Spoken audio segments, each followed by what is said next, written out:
The home of the common Joe and the common Sally in the know, even more so than all those media talking heads. Just want to jump in here real quick and holler at you guys and gals out there because I heard a little rumor from some of my sources down at University of Texas that the athletic directors at Texas, Chris Del Conte, and the athletic director at Oklahoma, Joe Castiglione, has been in talks with Jack Swarbrick of Notre Dame. Things that make you go, let's talk about it.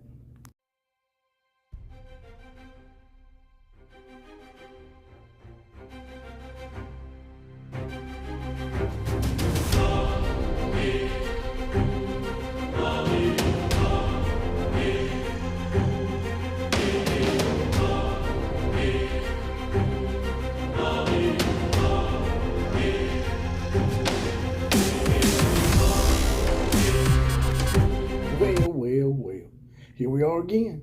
Another episode of the OCF. That's right, the outlaw of college football. That's me, JPC. Now, it just seems like this thing keeps getting thicker and thicker since old Greg Sankey decided to put out there that they might start their own Super League.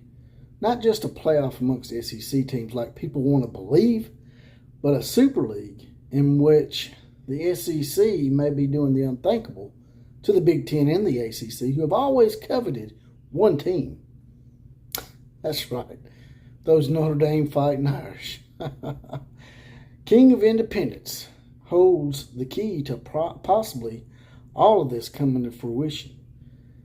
They did not even fathom the idea that these proceedings would lead to the SEC's eyes being turned north. You're like, well, that just doesn't fit at all geographically. You can fit Texas and Oklahoma and even Missouri and make it work. But you'd have to change the name of the company. Not really.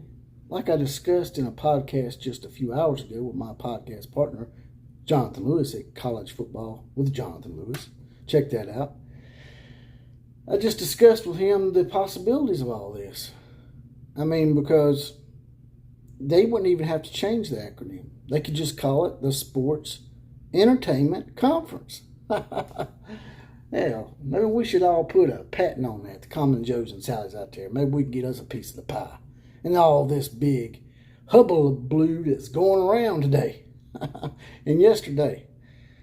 But some sources down in Texas told me that the athletic director, Chris Del Conte, and Joe Castiglione met with Jack Swarbrick just a few days ago, or maybe last week. And there was discussions that maybe Oklahoma and Texas were trying to get Notre Dame to come and join the SEC in 2025 with them. Make it a trio of terror to come join the SEC. And you're like, well, why would they do that?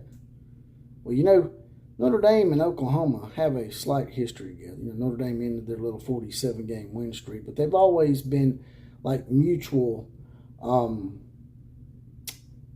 I guess you would call it mutual competitors. You know, because, like I said, their rivalry is not like the whole Oklahoma-Ohio State thing that took place. It's more of a friendly thing. They've always had a friendly relationship with Notre Dame.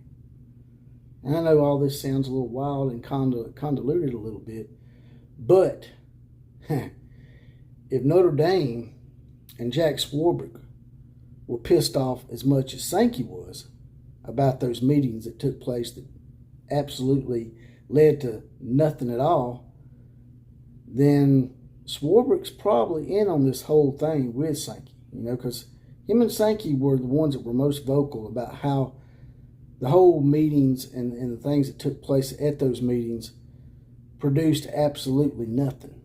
They were highly, highly pissed off about that.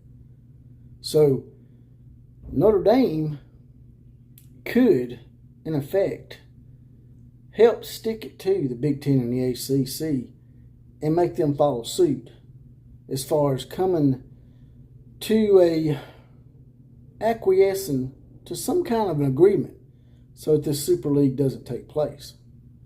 If Notre Dame were to threaten to join the SEC in their lead to maybe form some kind of Super League, that would definitely make the Big Ten and the ACC and even the Pac-12, it would make their ears perk up a little bit, and they'd start to take notice and stop being so damn lackadaisical about the whole damn thing and give college football what it really needs, and that is an expanded playoff. Now, I'm not a real big fan of anything past 12.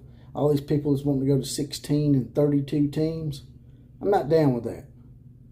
But if you get somewhere between 8 and 12 teams, that way you wouldn't have nobody bitching at the end of the year about their conference getting left out, most likely, unless your conference just sucks ass and you lose about 4 games apiece. But that normally doesn't happen. If you can get 8 to 12 teams in a playoff scenario, it would actually help the Pac-12, the Big 12, the ACC, and even the Big 10 to some degree, so they don't get left out. The SEC shouldn't be even having to fight for this, because it doesn't really help the SEC. The SEC is already getting 2 teams in sometimes in a 4-team format, so they're getting their teams in. You other conferences out there are not getting your teams in. So it would really behoove you guys to come to the table and get this done and put whatever personal differences and emasculations that you have aside and get this done, so this doesn't turn into a version of the NFL light, because that's what's going to happen. They're talking about, Sankey's bluffing, blah, blah, blah. That's what 365 Sports was saying the other day. This man might be bluffing, but for the most part, from what I've seen, 80-90% of the time, the stuff that he says, he follows through on, unless he's impeded by somebody or some organization or conference. So y'all can continue to say he's bluffing, but I don't think he's bluffing, especially if Oklahoma and Texas are trying to help entice Notre Dame. And once again, you're like, well, why would they do that? Just because of some little friendly handshake thing with Oklahoma and Notre Dame the past 80 years? No, it ain't that. I tell you what it is. Notre Dame has got a lot of money, and they got NBC. So Notre Dame could actually help Oklahoma and Texas get out of their little exit fee. They could actually help them pay some of that exit fee. And it's been discussed. You can doubt it all you want, but it's been discussed. If all 3 of them came in at one time, can you imagine the money and the windfall of cash for all 3 and the SEC? Yeah, it's a big possibility. And all you people out there discounting this stuff, I think is wishful thinking on your part. Deep down inside, this shit could happen. And if Notre Dame decides to join forces with Oklahoma and Texas and come to the SEC and help them pay their exit fees on top of that, we could see this shit happen in maybe 2 years or less, 2023 or 2024. But anyway, just wanted to come in here and give y'all that little nugget and maybe steer the pot a little bit and see what y'all got to say about all that. Drop in the comment section. And as always, KMCA to all the other teams, and class is now dismissed.